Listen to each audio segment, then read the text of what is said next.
Okay, Bismillahirrahmanirrahim. Surah Al-Falaq. Falaq mana terbelah lah kan? Terbelah, split. Dia tulis itu Makkiyatun. Maksudnya surah ni, firstly-nya dia kata yang utama sini Makkiyah. So, ramai yang kata Makkiyah, ada yang kata Madaniyah. Ada berapa ayat? Khamsu ayatin. So ada 5 ayat.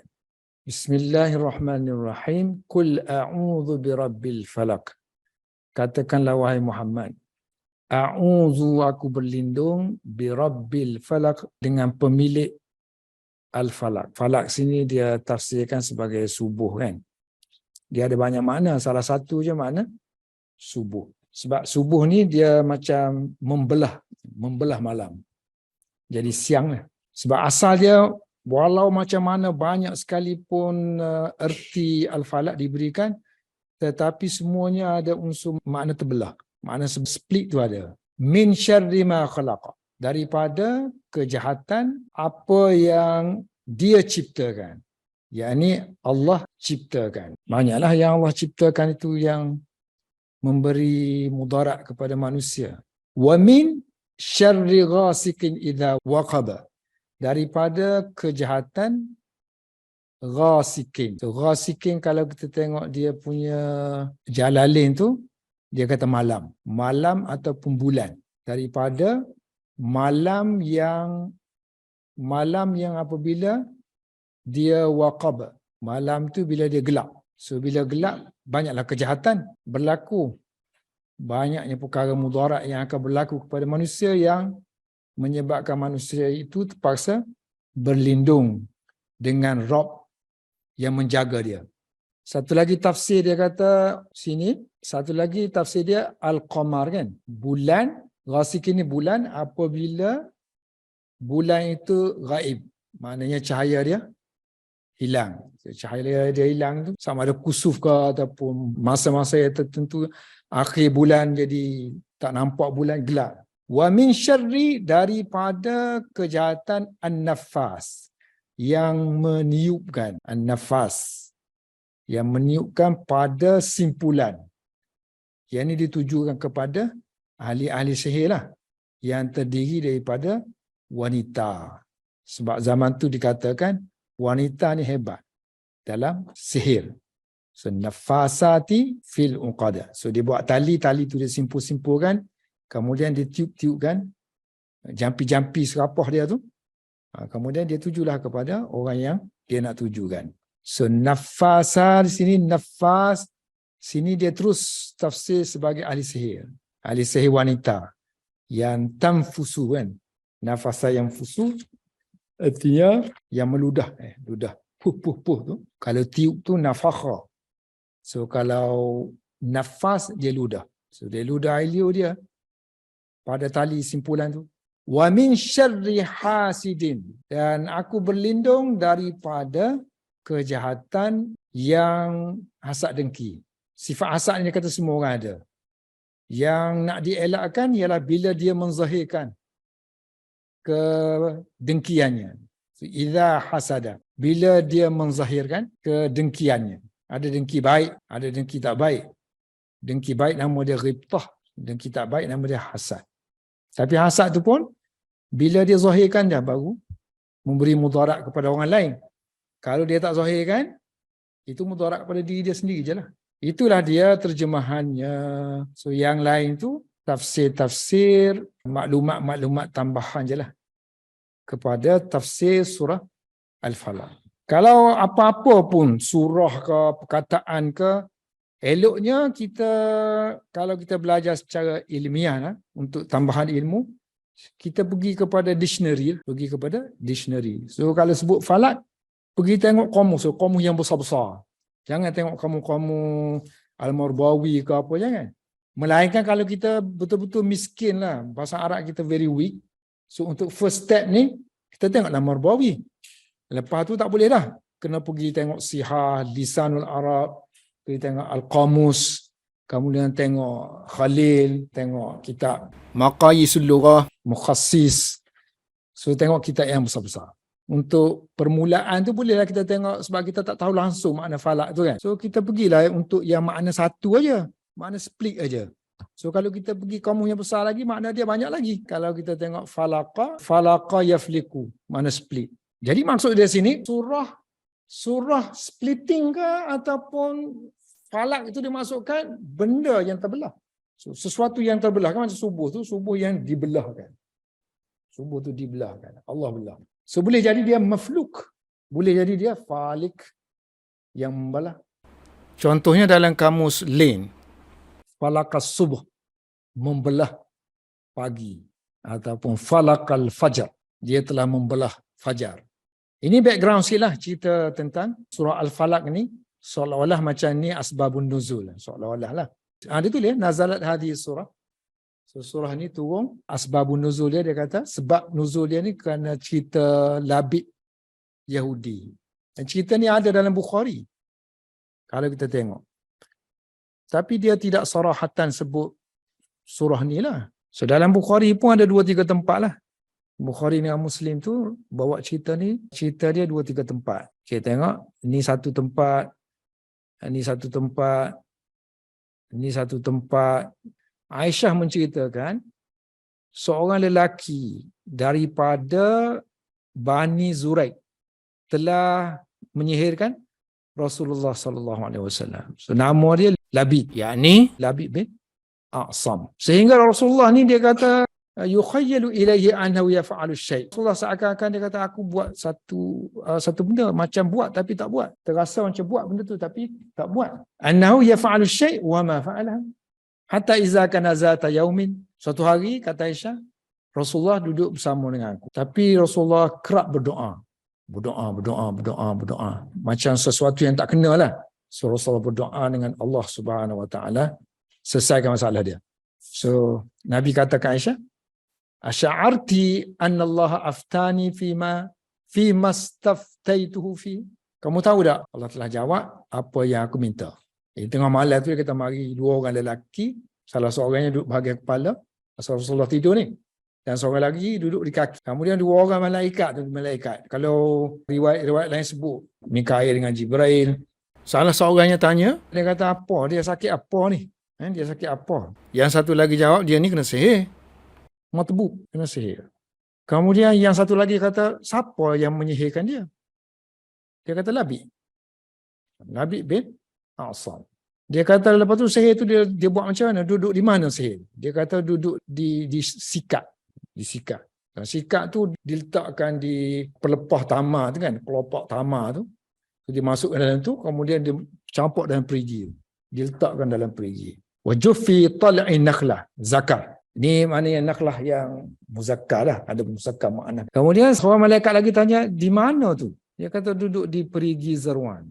Kemudian Rasulullah pun pergi ke tempat perigi tu bersama dengan para sahabat. Faja'a faqala. Kemudian Rasulullah pun suruh siapa pergi ambil apa semua tu. Kemudian Rasulullah balik jumpa Aisyah.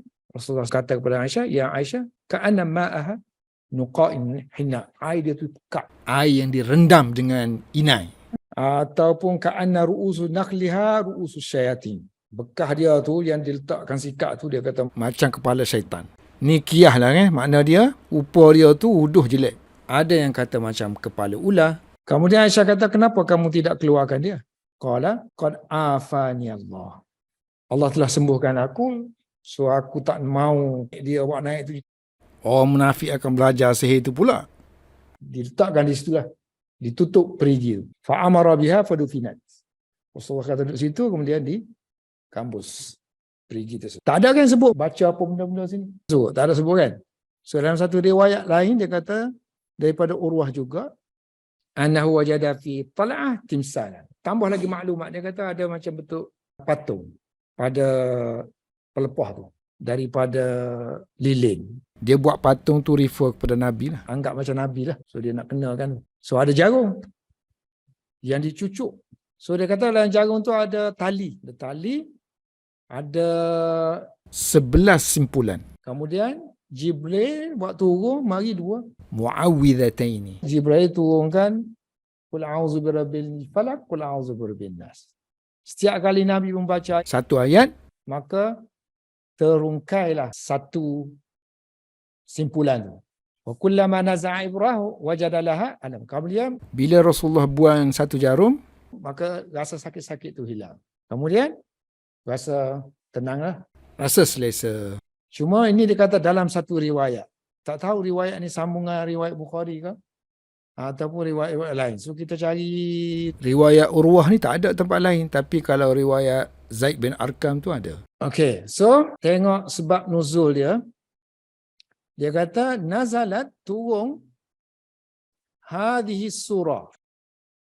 Surah ni turun wallati ba'daha, dan surah yang selepasnya, yakni surah Qul a'udzu birabbin nas. Bila turun tu lamma sahara labidun al-yahudi. Apabila Labid yang merupakan seorang Yahudi telah menyihirkan An-Nabi sallallahu alaihi wasallam. Sihir dia tu dia letak pada watarin, pada string, pada tali. Tali itu bihi maknanya pada tali itu ada 11 uqdatan, ada 11 simpulan. Kemudian fa'alamallahu bizalika, Allah memberitahu melalui malaikat Jibril kalau sekiranya ini adalah asbabun nuzulnya. Sebab ada pun orang yang tolak. Kalau kau bawah dia tak terima lah.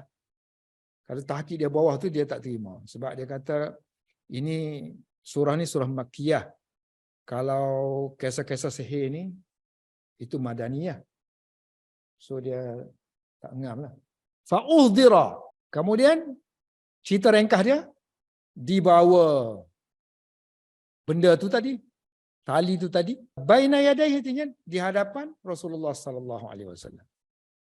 Baina yadayhi, between two hands, artinya di hadapan amama Rasulullah sallallahu alaihi wasallam. Wa umira bitta'awuz. Kemudian Nabi diperintahkan untuk meminta perlindungan dengan dua surah ni. Ini untuk riwayat yang satu lagi yang disebut oleh Qastalani kan.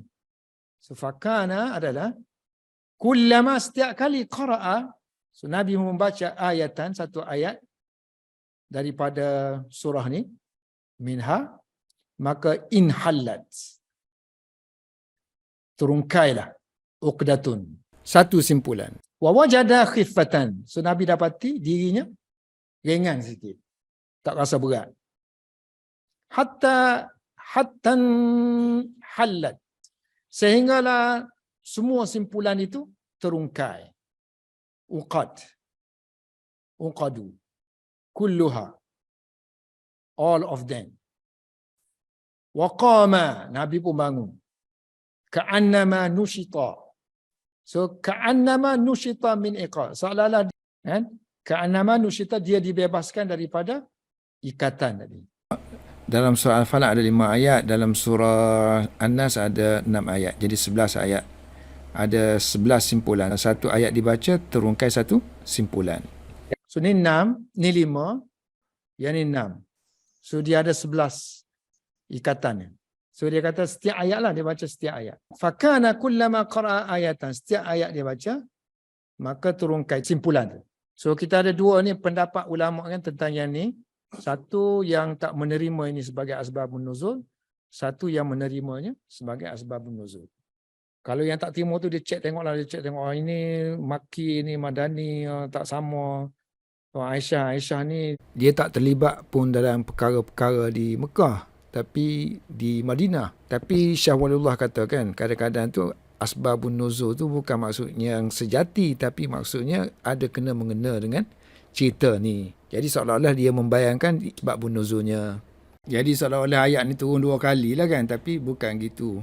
Kalau sekiranya memang turun di Mekah, maka di Madinah tu ada kisah berkenaan dengan ayat ini, seolah-olah ia baru diturunkan. Okey, kita tengok tafsir dia. Qul a'udzu birabbil falaq. Qul a'udzu birabbil falaq. Aku berlindung dengan Rabb yang memiliki al-falaq, tuan kepada falak. Sekurang-kurangnya makna falak ni ada 11 diberikan oleh ahli ulama. 11 sekurang-kurangnya. So dia ambil satu je. Subuh. Maknanya kul a'udzu birabbis subhi. Jadi seolah-olah kalau kita mula ayat ni sebagai satu ramalan baiklah terhadap penderitaan yang dialami oleh seseorang. So dia sebut bila subuh tu satu benda yang orang tidur malam dia kata seksa kan, nak tunggu pagi tu. Orang yang menderita tengah malam tu tension, so dia tunggu pagi. So pagi tu nak buat kerja kan, cepat-cepat cari makan. So ni sebagai omen lah, good omen. Qul a'udzu birabbil falaq.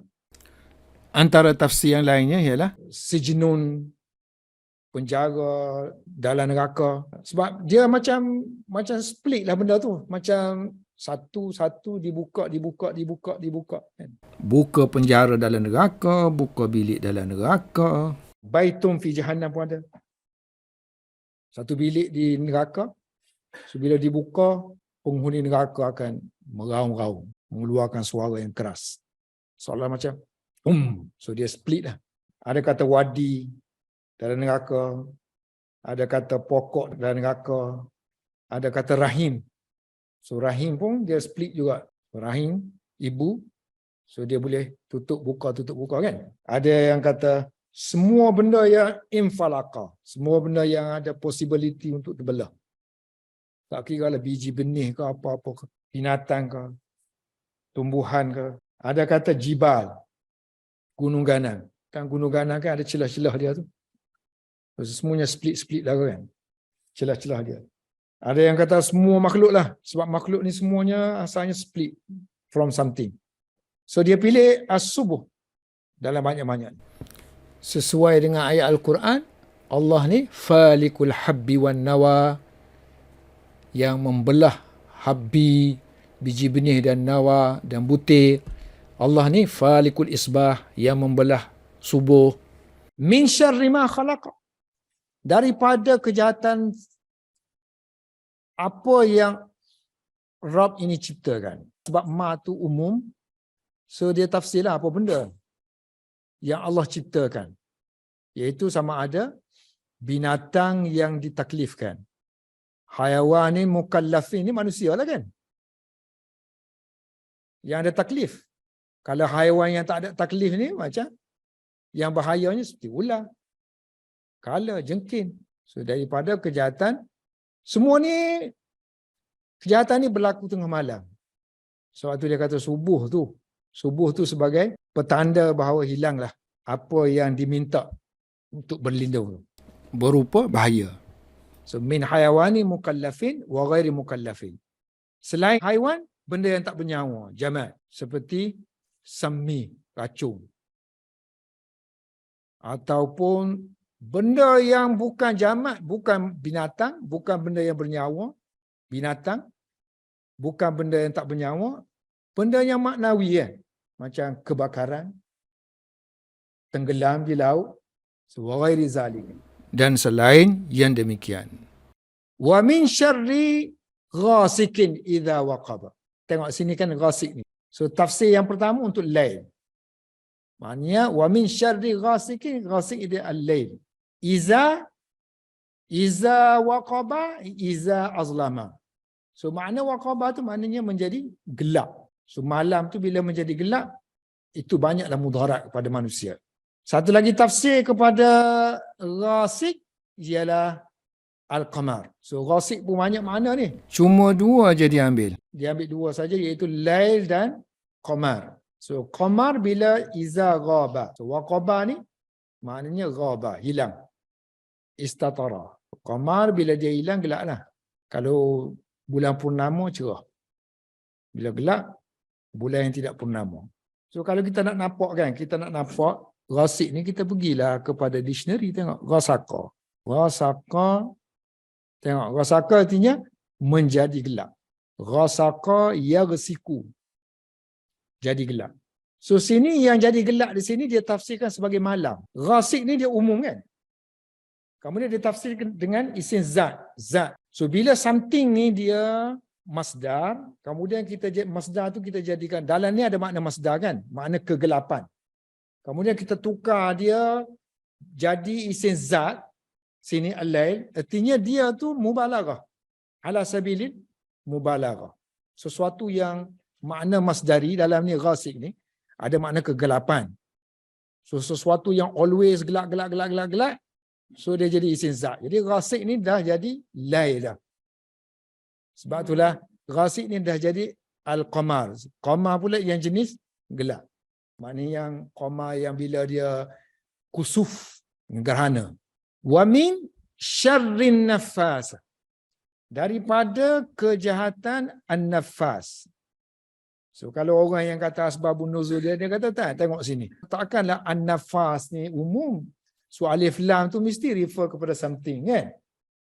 Ada alif lam tu mesti merujuk kepada yang tertentu. Sedangkan yang lain tu umum, tengok. Ghasikin, nakirah. Hasidin, nakirah. Umum, siapa-siapa saja. Tapi bila yang ni masuk alif lam, artinya yang ni yang khusus. Jadi anak-anak tadilah, anak-anak Labid dengan anak-anak dia. So anak-anak dia yang pakainya, anak perempuan. So sebab tu dia ditafsirkan, an-nafasa di sini ialah as-sawahir. Ahli-ahli sihir. Sahirah, sahiratun, jamak dia sawahir. Seorang perempuan yang tukang sihir kita panggil sahirah. Jamak dia as-sawahir. So ini pun tengok. Ini nafasa ni kan. Ini umum yang meniup. Tapi bila dia jadi profession dia dah, so dia jadi tukar dia tu jadi as-sawahir. Tukang sihir yang meniup. So, sirah dia pun mubalarah ni kan. Fa'alun. Nafasun.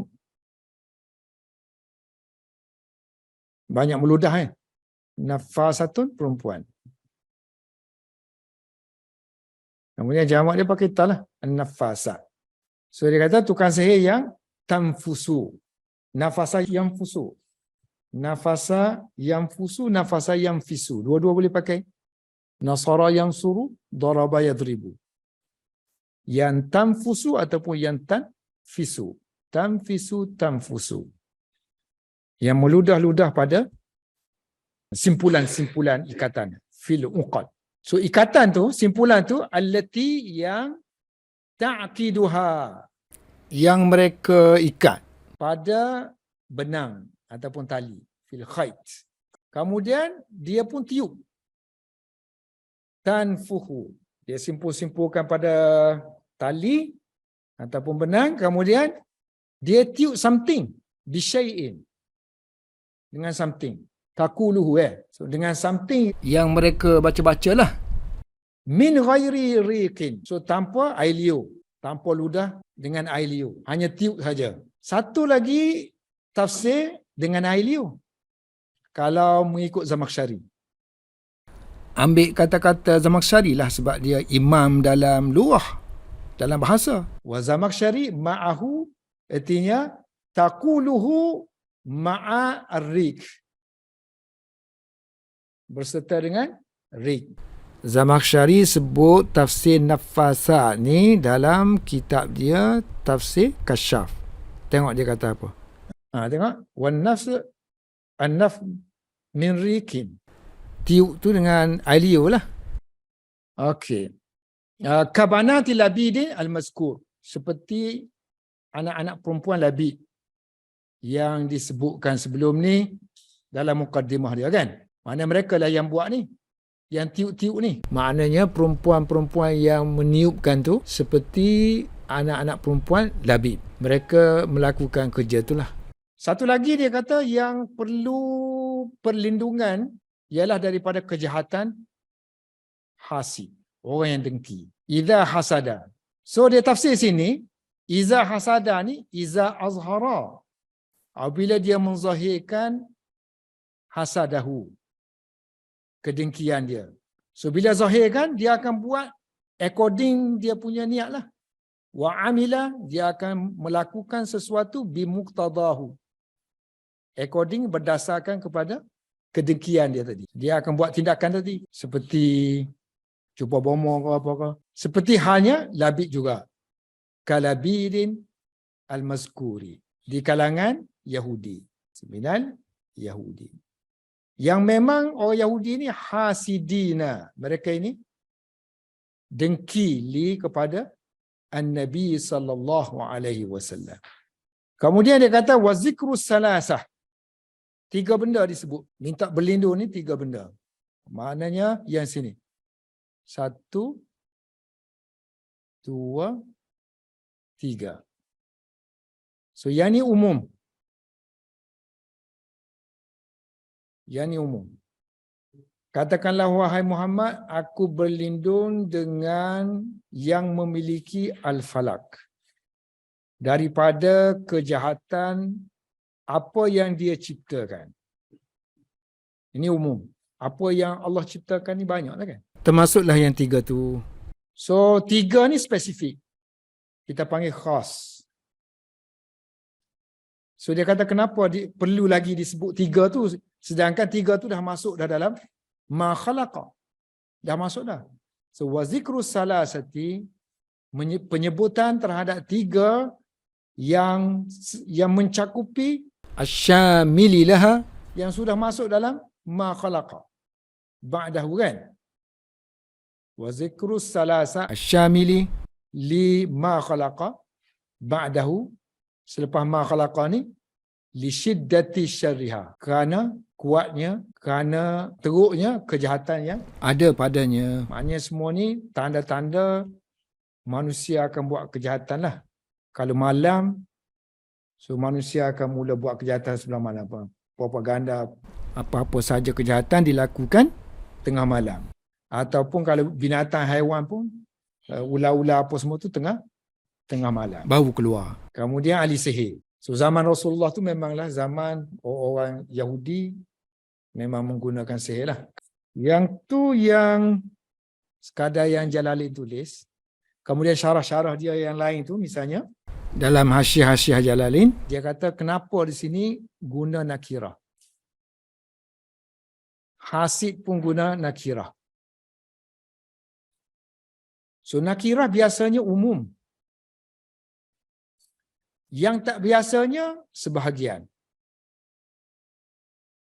Li tab'id, untuk menunjukkan sebahagian. Sebut nakirah untuk menunjukkan sebahagian. Misalnya hasid ni, bukan semua hasid yang kita nak lari. Yang kita minta berlindung. Hasid yang menzahirkan kehasadan dia je lah. So kalau orang yang hasad yang tidak menzahirkan kepada tuan punya badan, dia hasad tu kena pada diri dia sendiri. Dia dalam keadaan nak marah, dengki, tekanan. Dia yang kena. Tapi once dia punya hasad tu keluar, masa tu akan kena lah orang-orang yang dia dengki. Jadi sebab itulah nakirah di sini bukan nakirah secara umum, tapi nakirah untuk menunjukkan sebahagian. Maknanya ada hasad yang sebahagiannya perlu diminta perlindungan, ada yang tak ada mengait dengan kita pun. Sama juga dengan ghasik. So malam tu, bukan semua malam. Kan? So malam ada bahagian-bahagian malam yang memang menjadi tumpuan kepada ahli-ahli sihir. Dia nak mula. Ataupun binatang dalam banyak-banyak malam tu, ada bahagian-bahagian malam yang mereka akan keluar. So bila sejuk kan misalnya, setengahnya dia tengok malam yang cuacanya elok, sejuk, barulah dia keluar. Bila gelap tu banyak sikit lah kan. So dia kata, sebab tu dia kata ghasik ni, nakirah ni nakirah untuk sebahagian. Itu salah satu makna nakirah lah. Okey, mengenai hasid ni sesuatu yang perlu dijauhi. Jadi label-label yang diletakkan kepada hasid ni, label seperti mamkut, yang dimurkai semua ni. Mamkutun, mabghudun, matrudun, ada lagi, mal'unun. Semua ni maknanya dilaknat, dimurkai. Jadi ni teruk, dia punya amalan tu teruk, sehingga perlu berlindung daripadanya. So dikatakan punca kepada kefasadan tu disebabkan kedengkian iblis, hasad kepada Adam. Kemudian anak Adam, Habil ya, Qabil, kerana faktor hasad.